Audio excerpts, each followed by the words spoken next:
What's up guys, Sal here. So Huawei just launched its latest flagships, the Huawei P40, P40 Pro and P40 Pro Plus. Let's talk about some of the key features of the top of the line P40 Pro Plus, which is going to compete directly with Samsung's Galaxy S20 Ultra in almost every department except one.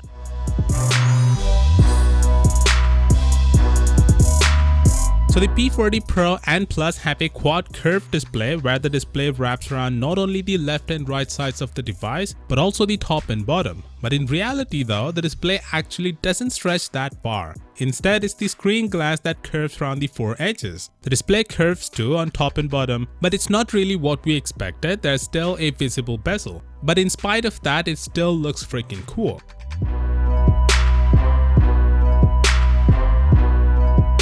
It seems wireless charging will be one of the frontiers to make a big leap in 2020, and Huawei is aiming to be in the lead. The P40 Pro and Plus supports wireless charging of up to a massive 40 watts of power. That's the industry best right now. Xiaomi also showcased a 40 watt wireless charging demo a few weeks ago, but that was a prototype. The P40 Pro isn't. So kudos to Huawei for taking a big leap in this tech. And by the way, the handset also supports wired charging of up to 40 watts. So charging will be a breeze on this handset.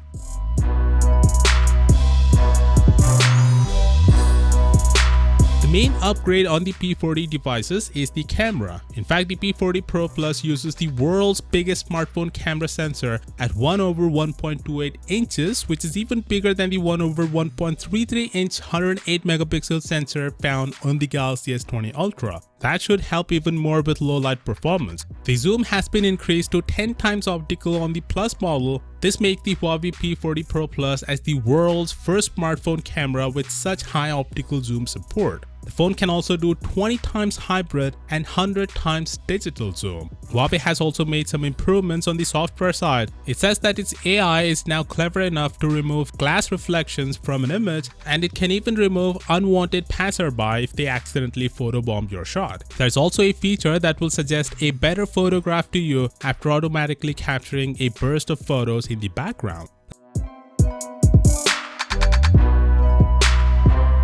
Like Samsung, Huawei has gone beyond the standard 60Hz refresh rate for their new flagships. P40 Pro and Plus both have a 90Hz display, which is an improvement compared to 2019 Huawei flagships, but they're not 120Hz as seen on the Galaxy S20 devices. But still, the animation should feel very smooth and pleasant to the eyes. The punch-hole selfie cutout at the front, which by the way is very big and intrusive, have a time-of-flight sensor for infrared face unlocks in low-light conditions. Also, there's an in-display fingerprint scanner of the optical type, which Huawei says is 30% bigger this time around and unlocks 30% faster. Of course, with that being said, these are the prices for the P40 lineup. Yes, they're super expensive, and I wouldn't suggest any of you buy this phone, even though they have some of the class-leading specs and features. For one and one reason only, the lack of Google services. I mean, no Google apps basically make the P40 phones a good handheld camera than a smartphone. Anyway, let me know your thoughts down in the comments, and as always, I'll see you tomorrow. Peace out.